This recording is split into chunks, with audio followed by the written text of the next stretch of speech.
Bonjour à vous qui regardez cette vidéo à l'instant et bienvenue sur la chaîne Les Abonnés des Génie Civil. Ici, nous publions différentes vidéos qui vous aident à approfondir votre connaissance professionnelle. Et aujourd'hui, nous amenons les défis de la semaine isolée.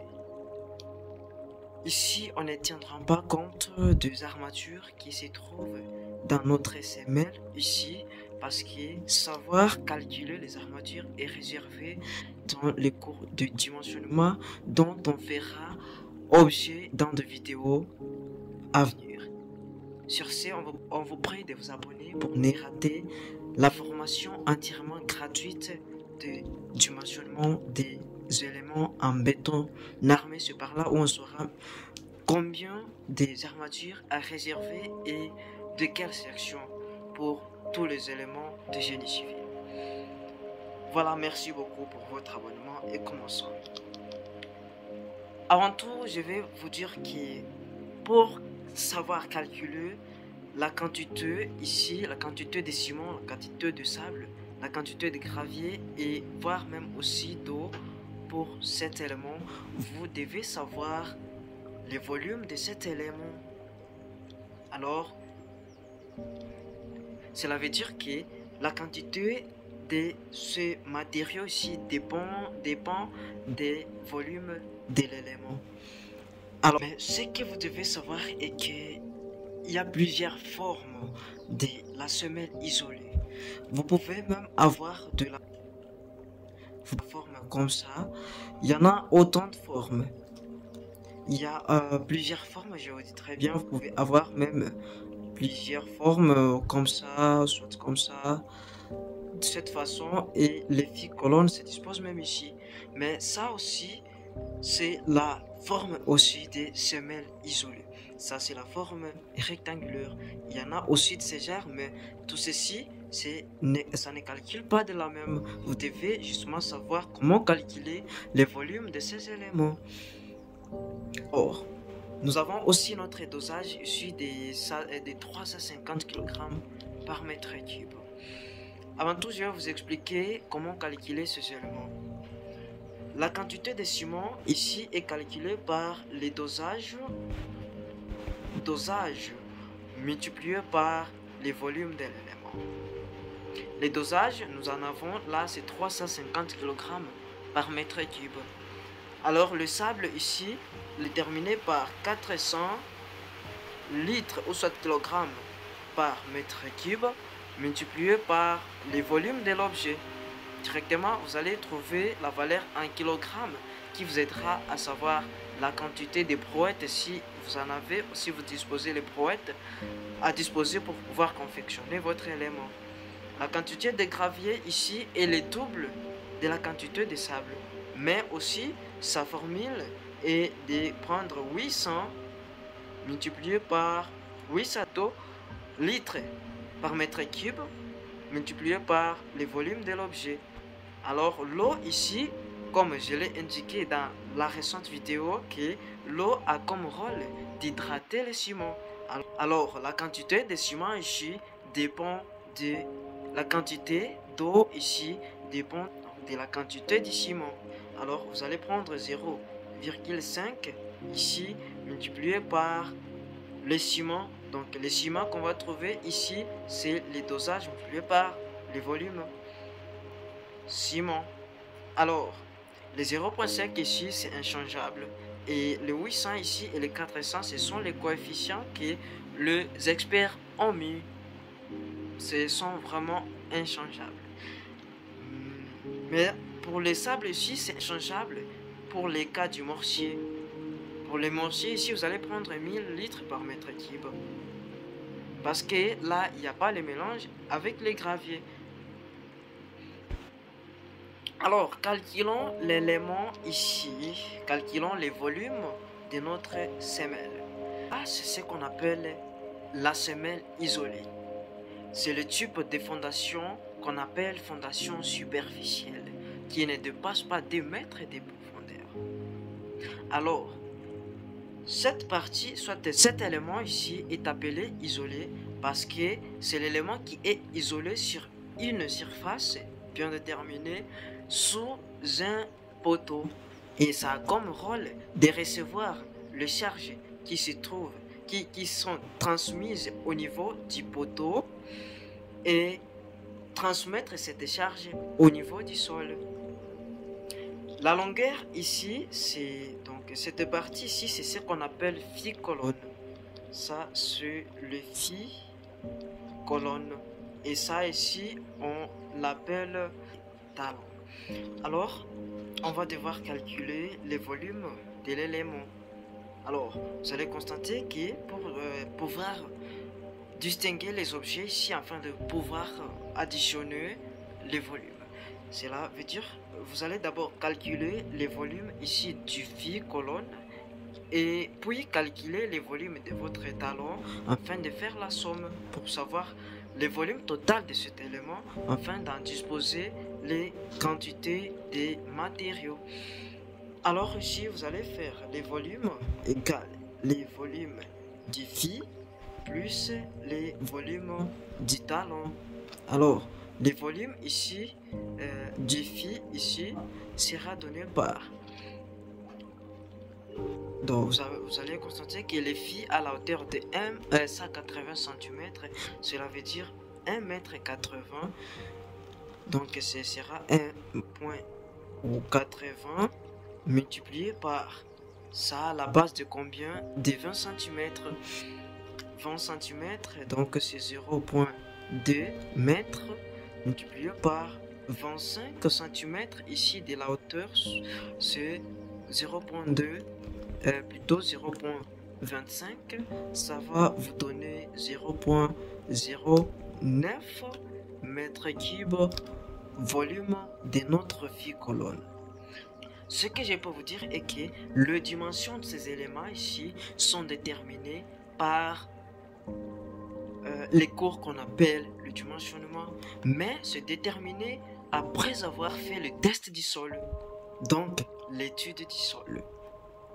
C'est après avoir eu la portance du sol, après avoir connu mon sol à quel type de portance, c'est parce que je vous ai dit que le rôle de ceci est de transmettre le charge au niveau du sol. Alors, si le sol n'est pas résistant, dans ce cas-là, votre structure ne résistera pas. Alors, il faut devoir étudier les sorts afin de déterminer toutes les dimensions de vos éléments et de ces éléments et de cet élément ici. Donc ici, bon, j'ai mis justement au hasard pour que je connais même pas la charge ici. Mais tout ceci, on les saura lorsqu'on va faire la formation entière de dimensionnement des éléments en béton armé. Voilà pourquoi j'ai pris de pouvoir vous abonner pour ne rater les prochaines vidéos. Alors, on a déjà notre volume du phi colonne ici. Alors, on va calculer les volumes de notre talon. Le volume du talon est égal. Mon talon a la base de combien? Ou soit de la largeur de 130 cm. C'est la verdure 1,30 m. On va multiplier par la largeur.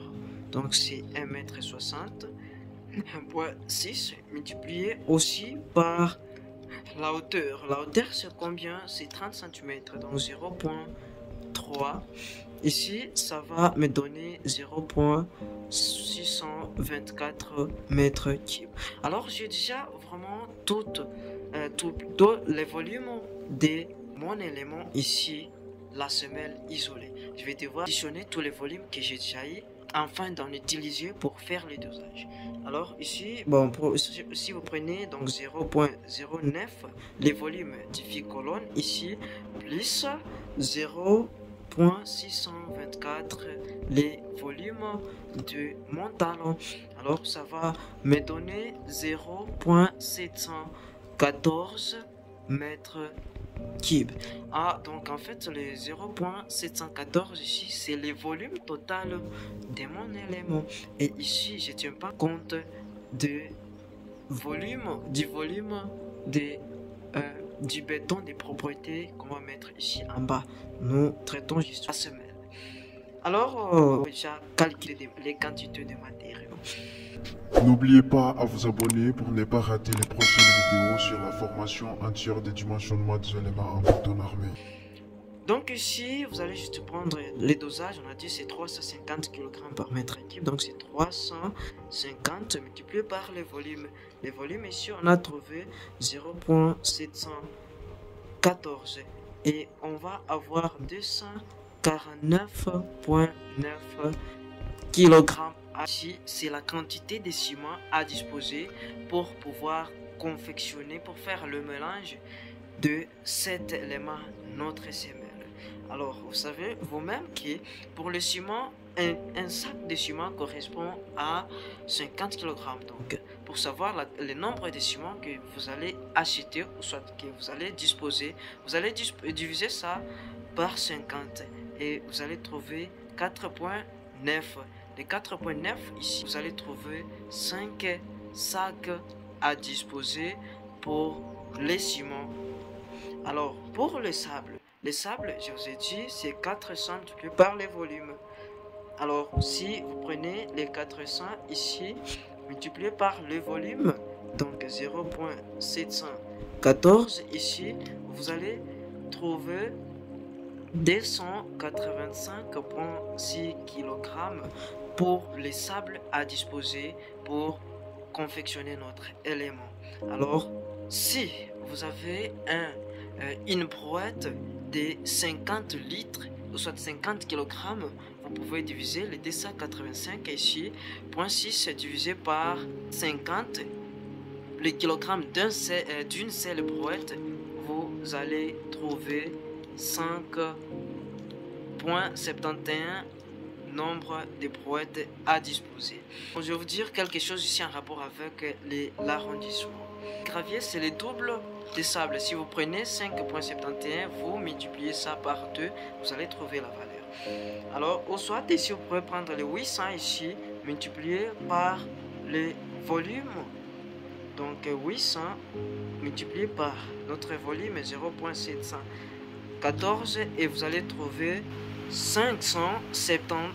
Et 571 ici, donc c'est les kilogrammes à disposer pour pouvoir faire le mélange de notre élément. Alors, ici, si vous avez la brouette ici de 50 kg, vous allez diviser par 50 et vous allez trouver ici 11,424 nombre de brouettes à disposer. Donc, ici, en rapport avec l'arrondissement, on vous dit que dans votre composition de l'élément, il faut que les éléments grainis, les éléments grossiers soient beaucoup que les éléments fins. Arrondissez les graviers par excès et arrondir les sables par défaut. Cela veut dire ici, je vais avoir 5 seulement brouettes de sable, mais pour le cas des graviers, je vais avoir 12 brouettes de gravier. Alors, pour la quantité d'eau ici, je vous ai expliqué, c'est 0,5 multiplié par le ciment. Donc, vous allez prendre les 0,5 multiplié par le ciment. Le ciment, c'est quoi? Le ciment, c'est les dosages multipliés par le volume. Et ici, on a trouvé 249,9. Et vous allez trouver 124,95. Alors, en fait, ce sont les litres que nous allons disposer ici pour faire le mélange de notre élément. Alors, ici, si vous voulez donc savoir le nombre de litres et le nombre de litres que vous allez utiliser pour un seul sac de ciment, vous allez diviser ça par 7. Vous allez trouver 17,85 litres. Donc par litre, vous allez disposer, par un seul sac de ciment, vous allez disposer 17,85 litres d'eau.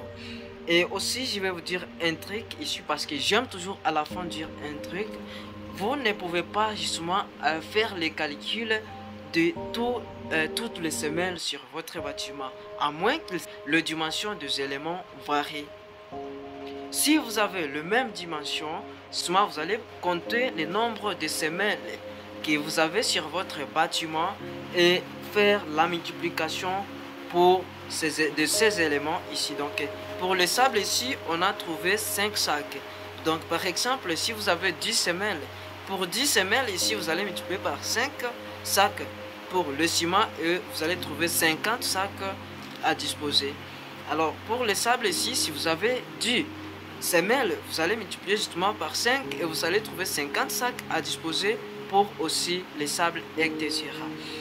Et voilà, si vous avez trouvé une grande valeur de mes vidéos, je vous prie de vous abonner et ceci aussi vous permettra de ne pas rater les prochaines vidéos qui cadreront sur la formation entièrement gratuite de dimensionnement des éléments en béton armé. Donc là, on va savoir quantité, la section des armatures qu'on va disposer et aussi le nombre d'armatures à disposer selon la charge qui est appliquée à l'élément. Et merci beaucoup pour votre abonnement et dites-moi dans les commentaires comment ça vous va cette vidéo. Merci beaucoup. Merci beaucoup pour votre soutien d'abonnement.